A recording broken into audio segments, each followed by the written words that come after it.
സമയം രാവിലെ 10 മണിയായപ്പോൾ അജുവിൻ്റെ ഫോണിലേക്ക് ഒരു കോൾ വന്നു. എന്നാൽ ജോലി തിരക്കായതിനാൽ അജു അപ്പോൾ കോൾ എടുത്തില്ല. ഫോൺ സൈലൻ്റാക്കി വെച്ചു. അജു ഒരു കാർ മെക്കാനിക്കാണ്.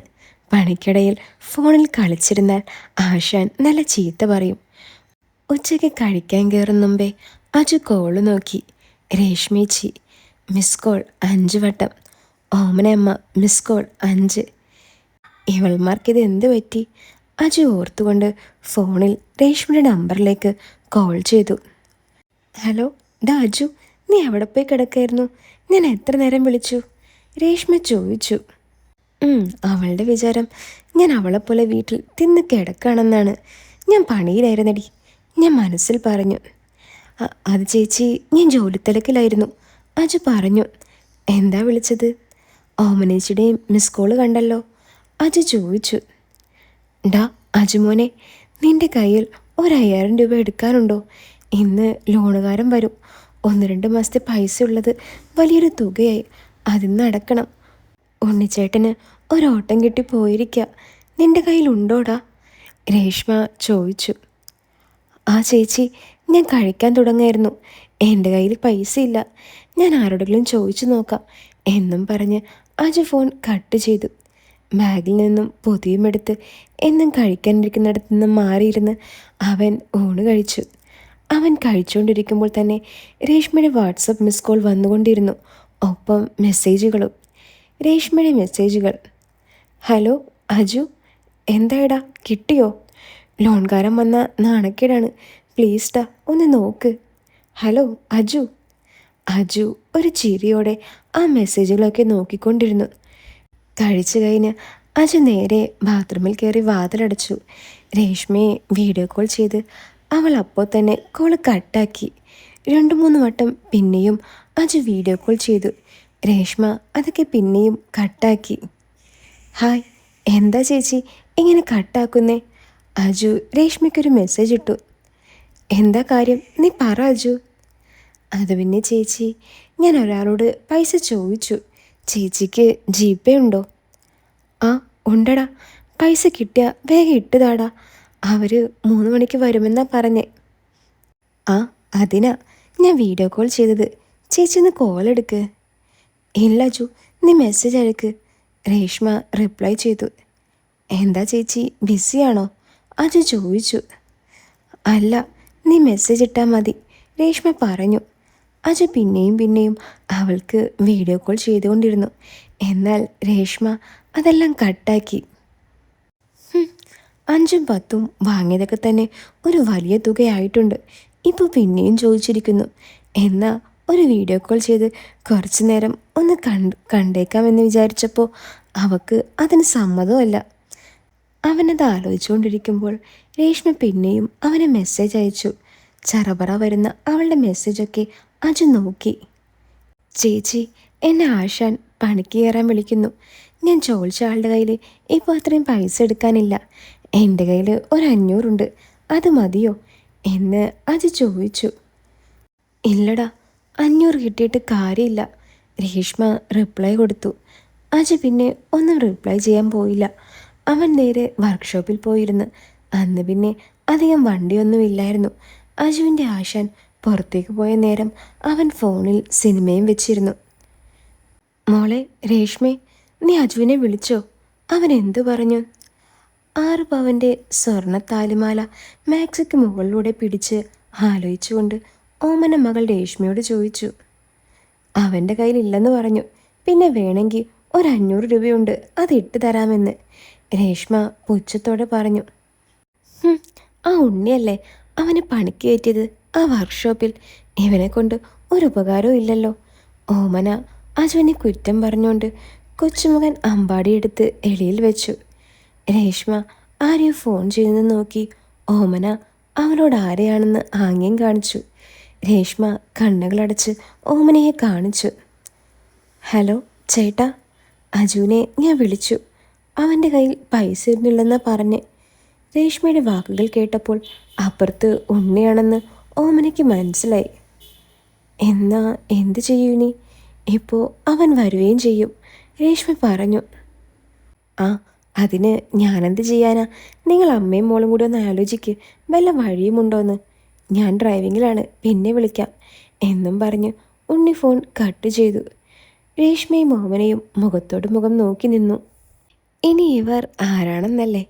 കഥയിലെ നായികമാർ ഓമന എന്ന 42കാരി അമ്മയും അവളുടെ 23കാരി മകൾ രേഷ്മയുമാണ്. രേഷ്മയുടെ ഭർത്താവ് ലോറി ഡ്രൈവറാണ്. ഒരു മകൻ കൂടിയുണ്ട് രേഷ്മയ്ക്ക്. രേഷ്മയുടെ ഭർത്താവ് രാഹുൽ എന്ന ഉണ്ണി. ഉണ്ണിക്ക് 26 വയസ്സുണ്ട്. ഓമനയുടെ ഭർത്താവ് രാജു. ഉണ്ണിയുടെ കൂട്ടുകാരനാണ് രേഷ്മ മെസ്സേജ് അയച്ച അജു. ഉണ്ണിയുടെ വീടിൽ നിന്ന് കുറച്ച് മാറിയാണ് അജുവിൻ്റെ വീട്. അച്ഛനും അമ്മയും മാത്രമേ അജുവിനുള്ളൂ. അജു ഒറ്റ മോനാണ്. അജുവിൻ്റെ കയ്യിൽ നിന്നും ഇടയ്ക്കിടയ്ക്ക് ഉണ്ണി കടം വാങ്ങും. ഈ കഴിഞ്ഞ 2 മാസങ്ങൾക്ക് മുമ്പ് ഉണ്ണി അജുവിൻ്റെ കയ്യിൽ നിന്നും 16,000 രൂപ വാങ്ങിയിരുന്നു. അതുകൂടാതെ 5ഉം 10ഉം വാങ്ങിയതും വേറെ. വാതിലിൽ മുട്ടുകേട്ടാണ് ഓമന മയക്കത്തിൽ നിന്നും കണ്ണുകൾ തുറക്കുന്നത്. അടുക്കളയിൽ നിലത്ത് പായ വിരിച്ച് കിടന്ന ഓമന ഹോളിലെ കട്ടിലിൽ കിടന്നുറങ്ങുന്ന രേഷ്മയെ തട്ടി വിളിച്ചു. ഡേഡി, മോളെ എഴുന്നേക്ക്. രേഷ്മേ, എഴുന്നേക്കടി, ദാ അവൻ വന്നെന്ന് തോന്നുന്നു എന്നും പറഞ്ഞ് ഓമന കൈകൾ ഉയർത്തി തൻ്റെ മുടി ചുറ്റി കെട്ടിവെച്ചു. രേഷ്മ ഉറക്കപ്പിച്ചിൽ കട്ടിൽ നിന്നും എഴുന്നേറ്റ് മുഖം കൈകൊണ്ട് തുടച്ചു. എന്തു പറയും? ഇനി അവധിയൊന്നും കാണില്ല, രേഷ്മ പതിയെ പറഞ്ഞു. ഹലോ, ഇവിടെ ആരുമില്ലേ? പുറത്തു നിന്ന് ഒരു പുരുഷൻ്റെ ഒച്ച കേട്ടതും ഓമന ആ ദാ വരുന്നു എന്നും പറഞ്ഞു പോയി വാതിൽ തുറന്നു കൊടുത്തു. ഇൻസൈഡ് ചെയ്ത് തോളിൽ ബാഗിട്ട് നിൽക്കുന്ന ഒരു 30-34 വയസ്സ് തോന്നിക്കുന്ന ആള് ഓമനയെ നോക്കി ചോദിച്ചു. ചേച്ചി, ലോൺ പൈസ വാങ്ങാൻ വന്നതാ. അയ്യോ, ഒന്ന് പതുക്കെ, അകത്തേക്ക് കയറി വാ, ഓമന പറഞ്ഞു. ആൾക്ക് കാര്യം മനസ്സിലായില്ല. എന്താ ചേച്ചി? അയ്യോ മോനെ, അകത്തേക്ക് കയറി വാ, എന്നിട്ട് കാര്യം പറയാം എന്നും പറഞ്ഞു ഓമന വാതിലിൻ്റെ മറവിൽ നിന്നു. അയാൾ അകത്തേക്ക് കയറിയപ്പോൾ തന്നെ ഓമന വാതിലടച്ച് കുറ്റിയിട്ടു. വാ സാർ, വന്നിരിക്ക്. കട്ടിലിരിക്കുന്ന രേഷ്മ എഴുന്നേറ്റ് നിന്നുകൊണ്ട് അയാളെ ഒരു കസേര വലിച്ചിട്ടുകൊണ്ട് പറഞ്ഞു. അയാൾ കസേരയിലിരുന്നു. അയാൾ രേഷ്മയെ നോക്കി. അവൾ ഒരു സുന്ദരിയാണ്. 2 വയസ്സുള്ള അമ്പാടിയുടെ അമ്മ. നെറുകയിൽ സിന്ദൂരവും നെറ്റിയിൽ വെച്ചിരിക്കുന്ന കറുത്ത പൊട്ടും ചന്ദനക്കുറിയും അവൾക്ക് കൂടുതൽ സൗന്ദര്യം നൽകി. അയാൾ അവളെ നോക്കിക്കൊണ്ടിരിക്കുന്നത് കണ്ടുകൊണ്ടാണ് ഓമന അയാളുടെ അടുത്തേക്ക് വന്നത്. ഓമന വന്നത് കണ്ടപ്പോൾ അയാൾ പെട്ടെന്ന് രേഷ്മയിൽ നിന്നുള്ള നോട്ടം മാറ്റി ബാഗ് തുറന്നു. എന്നിട്ടൊരു ബുക്ക് എടുത്തുകൊണ്ട് ഓമനയോട് ചോദിച്ചു. ചേച്ചി, എങ്ങനെയാ പൈസ തരുന്നേ? ജിപേ ആണോ അതോ ക്യാഷാണോ? ഓമനയോട് അയാൾ ചോദിച്ചു. സാർ, ഒന്നും വിചാരിക്കരുത്, ഇപ്പോൾ ഞങ്ങളുടെ കയ്യിൽ പണമില്ല, ഓമന പറഞ്ഞു. നിങ്ങൾ എന്തൊക്കെയാ പറയുന്നേ? നിങ്ങൾ മാത്രമേ ഇത്ര ഡ്യൂ ഇടുന്നുള്ളൂ. ബാക്കിയുള്ളവർ കൃത്യമായി പണം അടക്കുന്നുണ്ട്. ഇന്ന് നിങ്ങളുടെ പണവുമായി ചെല്ലാനാണ് ഓഫീസിൽ നിന്നും പറഞ്ഞിരിക്കുന്നത്. പണം തന്നേ പറ്റൂ, അയാൾ ഓമനയും രേഷ്മയും നോക്കി പറഞ്ഞു. സാർ പ്ലീസ്, ഒച്ച വെക്കരുത്. നാട്ടുകാരറിഞ്ഞാൽ ഞങ്ങൾക്ക് നാണക്കേടാണ്. പുറത്തു നിന്നും സാർ സംസാരിക്കുന്നത് ശരിയല്ല. അതുകൊണ്ടാണ് ഞങ്ങൾ സാറിനെ അകത്തേക്ക് വിളിച്ചത്, ഓമന പറഞ്ഞു. ഇല്ല ചേച്ചി, നിങ്ങൾ എന്തൊക്കെ പറഞ്ഞാലും ഒരു രക്ഷയില്ല. എനിക്ക് പണം കിട്ടിയേ പറ്റൂ. ഞാൻ പണവുമായിട്ടേ പോകൂ, അയാൾ പറഞ്ഞു. ഈ ഒരു വട്ടം കൂടി മാത്രം സാർ, അടുത്ത വട്ടം മൊത്തം പണവും ഞങ്ങൾ തരും, ഓമനയും രേഷ്മയും കൂടി പറഞ്ഞുകൊണ്ട് അയാളുടെ കാലിൽ വീണു. നിങ്ങൾ എന്തായി കാണിക്കുന്നേ? വിട്, വിടാൻ, അയാൾ തൻ്റെ കാൽക്കീഴിലിരിക്കുന്ന പെണ്ണുങ്ങളെ നോക്കി പറഞ്ഞു. അത് പറഞ്ഞ് കഴിഞ്ഞപ്പോഴാണ് അയാൾ വേറൊരു സാധനം കാണുന്നത്, അതും രേഷ്മയിൽ നിന്നും. അയാൾ രേഷ്മയെ നോക്കുന്നത് ഓമന കാണുകയും ചെയ്തു. അതിൻ്റെ അർത്ഥം എന്താണെന്നും ഓമനയ്ക്ക് മനസ്സിലായി. അതുകൊണ്ട് തന്നെ അവിടെ നിന്നുകൊണ്ട് തന്നെ അവൾ കണക്ക് കൂട്ടി, ഇന്ന് എന്ത് തന്നെ വന്നാലും മുടക്കമെല്ലാം തീർക്കുമെന്ന്. അയാൾ അപ്പോഴും അവിടെ നിന്നും നോട്ടം മാറ്റിയിട്ടില്ല. പെട്ടെന്ന് ഓമനയുടെ മുഖത്തേക്ക് നോക്കിയപ്പോൾ അവളുടെ ചിരി കണ്ടതും അയാൾ നോട്ടം മാറ്റി. അതെ, നിങ്ങൾ കരയാതെ ഒന്ന് എഴുന്നേക്ക്. ഓമനയും രേഷ്മയും എഴുന്നേറ്റ് അയാളെ നോക്കി നിന്നു. ഞാൻ വെറുമൊരു ശമ്പളക്കാരൻ മാത്രമാണ്. എനിക്കെൻ്റെ ജോലി ചെയ്തേ പറ്റൂ. അയാൾ തൻ്റെ നയം വ്യക്തമാക്കി. മോളെ, നീ ഒരു ചായ ഇട്, ഓമന രേഷ്മയെ നോക്കി പറഞ്ഞു. അവൾ അവിടെ നിന്നും എഴുന്നേറ്റ് അടുക്കളയിലേക്ക് നടന്നു. ആ നടത്തം കണ്ടതും അയാൾ ഒന്ന് ബാഗ് മുറുക്കി പിടിച്ച് അവിടെ ഇരുന്നു. സാറേ, ഇപ്പോൾ മോന് പണിയൊന്നുമില്ല, അതാ ഇത്രയും മുടക്കം വന്നത്. എൻ്റെ ഭർത്താവ് ലോറി ഡ്രൈവറാണ്. ഇപ്പോൾ അതിയാനും പണിയൊന്നുമില്ല. മോനും ചേട്ടനും കൂടി ആരോടോ പണം ചോദിക്കാൻ പോയിരിക്കാണ്. പക്ഷേ ഇതുവരെ കിട്ടിക്കാണില്ല. അല്ലെങ്കിൽ അവരിപ്പോൾ വരുമായിരുന്നു. വിളിച്ചിട്ട് കിട്ടുന്നുമില്ല, ഓമന അയാൾക്കെതിരായി ഇരുന്നുകൊണ്ട് പറഞ്ഞു. പിന്നീടുള്ള അയാളുടെ നോട്ടം മൊത്തം ഓമനയിലായിരുന്നു. സൗന്ദര്യത്തിൽ ഒട്ടും പിറകിലല്ല ഓമന. അവളെ കാണാൻ മകളേക്കാൾ സുന്ദരിയാണ്. സിന്ദൂരവും നെറ്റിയിലെ ചന്ദനക്കുറിയും ചാർത്തി ഒരൊന്നാം തരം അമ്മായി. അയാൾ ഓമനയെ നോക്കിയിരിക്കുന്ന സമയം കൊണ്ട് രേഷ്മ കാപ്പിയുമായി അവളുടെ അടുക്കൽ വന്നു. ഈ വീടിൻ്റെ അവസ്ഥ തന്നെ കണ്ടില്ലേ? ആകെ പൊട്ടിപ്പൊളിഞ്ഞ് ഇതൊന്നും നേരെയാക്കാൻ പോലും ആവതില്ല ഇപ്പം ഞങ്ങൾക്ക്. സാറ് കാപ്പി കുടിക്ക് എന്നും കൂടി ഓമന പറഞ്ഞു. അയാൾ രേഷ്മയുടെ കയ്യിൽ നിന്നും കാപ്പി വാങ്ങി കൂട്ടത്തിൽ അവളുടെ കയ്യിൽ അറിയാത്തവണ്ണം ഒന്ന് തൊട്ടു. നല്ല സോഫ്റ്റ് ആണല്ലോ, അയാൾ ഓർത്തു. ഓമനയെ പോലെ വട്ടം മുഖവും മൂക്കിൽ മൂക്കുത്തിയൊക്കെ ഇട്ട് നിൽക്കുന്ന രേഷ്മയെ കണ്ട് അയാൾ പറഞ്ഞു. നിങ്ങളുടെ ഭർത്താവിനെയോ മോനെയോ ഒന്ന് വിളിച്ചു നോക്ക് എന്നും പറഞ്ഞ് അയാൾ ഫോൺ ഓമനയ്ക്ക് നേരെ നീട്ടി. ഓമനോ ഫോൺ വാങ്ങുന്ന കൂട്ടത്തിൽ അയാളുടെ കയ്യിലൊന്ന് തൊട്ടു. പെട്ടെന്ന് അയാൾക്ക് ഷോക്ക് അടിച്ച പോലെയായി. പെട്ടെന്ന് അയാളുടെ കയ്യിലിരുന്ന ചൂട് കാപ്പി നിലത്തേക്ക് വീണു. അയ്യോ സോറി, അയാൾ ഓമനയോട് പറഞ്ഞു. ഏയ് സാരില്ല സാർ, മോളെ ആ തുണിയങ്ങെടുക്ക്, ഓമന രേഷ്മയെ പറഞ്ഞു വിട്ടു. രേഷ്മ തുണിയുമായി വന്നപ്പോൾ ഓമന നിലത്തിരുന്നുകൊണ്ട് തറയിൽ വീഴുന്ന കാപ്പി തുടച്ചുകൊണ്ടിരിക്കുകയാണ്. അതും കൂടി ആയപ്പോഴേക്കും അയാൾക്ക് എല്ലാ നിയന്ത്രണവും നഷ്ടമായി.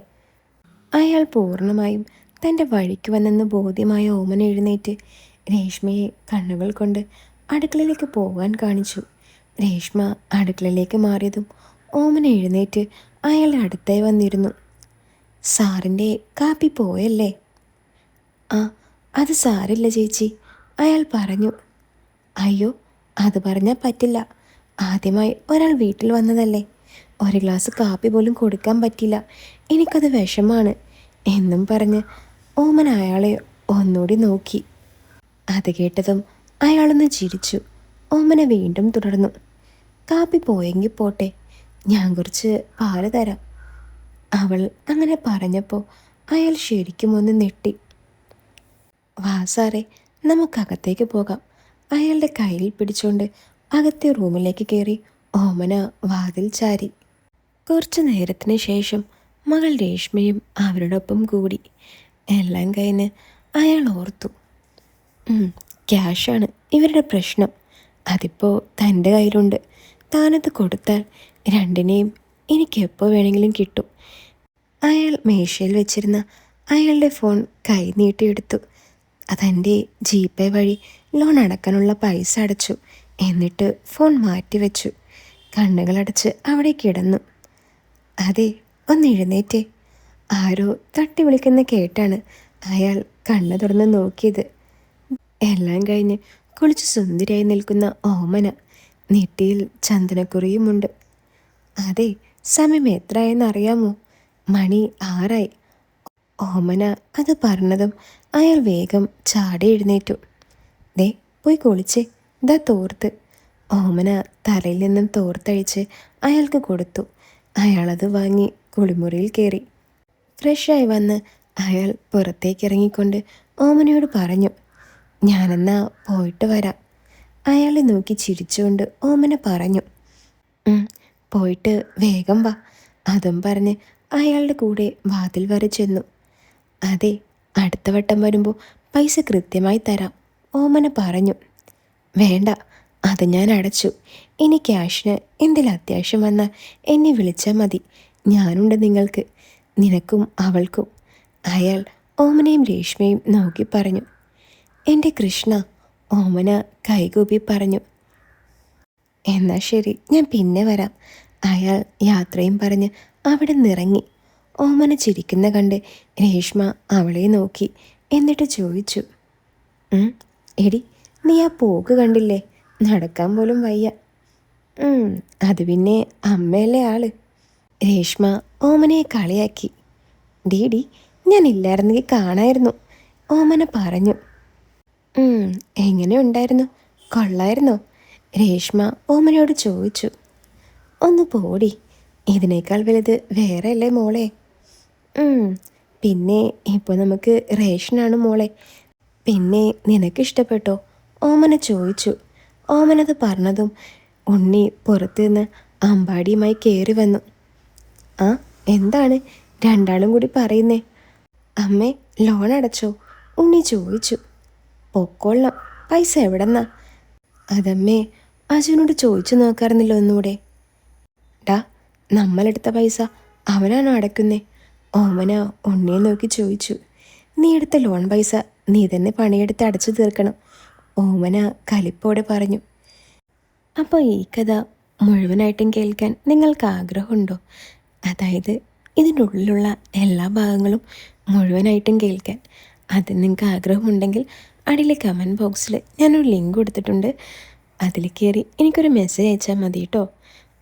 അപ്പോൾ വീഡിയോ ഇഷ്ടപ്പെട്ട വീഡിയോ ഒന്ന് ലൈക്ക് ചെയ്യാനും ചാനൽ ഒന്ന് സബ്സ്ക്രൈബ് ചെയ്യാനും മറക്കല്ലേ. അപ്പോൾ വേഗം അങ്ങോട്ട് പോരട്ടോ. അപ്പോൾ പുതിയൊരു കഥയായിട്ട് നിങ്ങൾക്ക് വീണ്ടും കാണാം. എല്ലാവരും കാത്തിരിക്കുക.